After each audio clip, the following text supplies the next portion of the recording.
अस्सलाम वालेकुम दोस्तों, आज का किस्सा आपको दोनों कान खोलकर और दिलो दिमाग की खिड़कियां खोलकर सुनना है। आपको बहुत सीखने को मिलेगा और सच में सीखने को मिलेगा।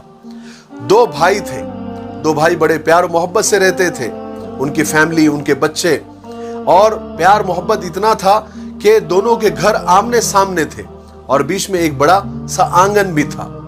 और बहुत सालों तक वो प्यार और मोहब्बत, इत्तेहाद और इत्तेफाक से रहे। लेकिन एक दिन शैतान अपनी चाल चल गया, दोनों में एक ऐसी गलतफहमी पैदा कर दी और वो गलतफहमी इतनी बढ़ गई कि वो झगड़े तक और नफरत तक पहुंच गई। और छोटे भाई ने एक दिन दोनों घरों के दरमियान एक खंदक, एक गड्ढा खुदवा दिया और बाजू के नदी से उसमें पानी भी छुड़वा दिया, यानी एक नहर बना दी दोनों के दरमियान, ताकि दोनों एक दूसरे के तरफ आ न सके, दोनों के फैमिली मेंबर एक दूसरे से मिल न सके। बहुत सालों तक ऐसा चलता रहा।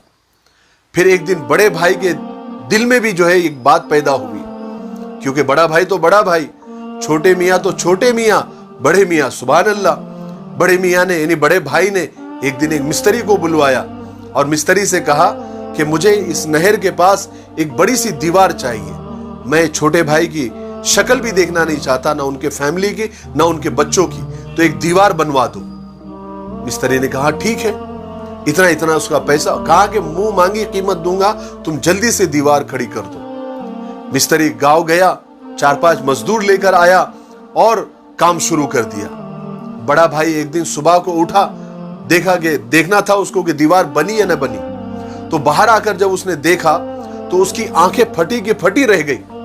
उसने देखा दीवार तो नहीं बनी है, लेकिन उस नहर के ऊपर एक पुल बना दिया मिस्त्री ने, और उस पुल के उस पार छोटा भाई खड़ा है, उसकी फैमिली खड़ी है और उसके बच्चे खड़े हैं और सबके आंखों से आंसू जारी है। ये सामने आया तो छोटा भाई रोते हुए कहने लगा कि बड़े भाई मुझे माफ कर दीजिए, मैंने तुमसे इतनी नफरत की, इतना गुस्सा किया, इतना झगड़ा किया, लेकिन इसके बावजूद तुम्हारे दिल से मेरी मोहब्बत नहीं गई और तुमने इस नहर के ऊपर पुल बनवा दिया ताकि हम आपस में मिल सके।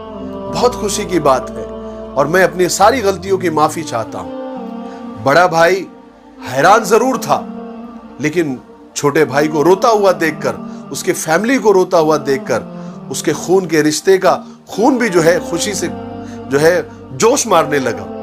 और वो जाकर सबसे गले मिल लिया, वो भी आकर गले मिल लिए, बच्चे एक दूसरे के आपस में गले मिल लिए और उन्होंने तो खेलना भी शुरू कर दिया।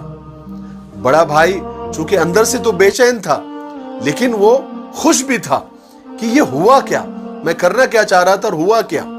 उसने मिस्त्री को अकेले में बुलवाया और कहा कि मैंने तुमको दीवार बनवाने के लिए कहा था, ये तुम्हारा दिमाग कैसे चल गया और तुमने इसके ऊपर पुल बनवा दिया। तो उस मिस्त्री ने कहा कि मुझे मालूम था कि तुम दोनों भाइयों में आपस में पहले बड़ी प्यार और मोहब्बत थी, बहुत इत्तेहाद और इत्तेफाक था, लेकिन एक गलतफहमी की वजह से तुम एक दूसरे से नफरत करने लग गए थे।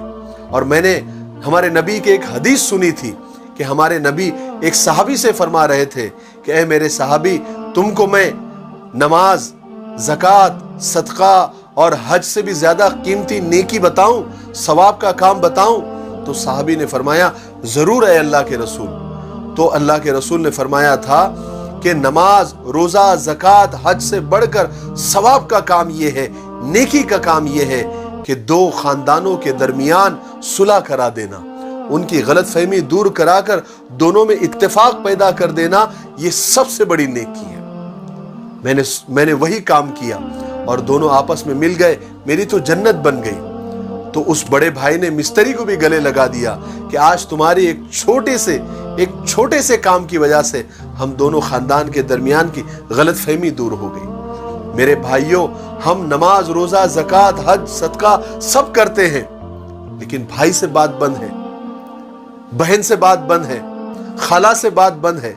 तो क्या मतलब है इसका?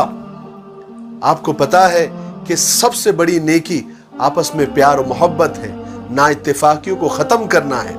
हम इरादा करें कि रमजान के खत्म होने से पहले पहले हमारे खानदान में जिनसे भी बात बंद है, हम छोटे बनकर एक दूसरे के साथ एक दूसरे की गलतफहमियों को दूर करेंगे और आपस में प्यार और मोहब्बत करने लगेंगे, क्योंकि यही प्यार और मोहब्बत, यही इंसानियत खुदा को बहुत पसंद है। मुझे उम्मीद है कि आपको आज का किस्सा समझ में भी आया होगा और पसंद भी आया होगा और आपको उससे सबक भी मिला होगा। मुझे दुआओं में याद रखें। अस्सलाम वालेकुम।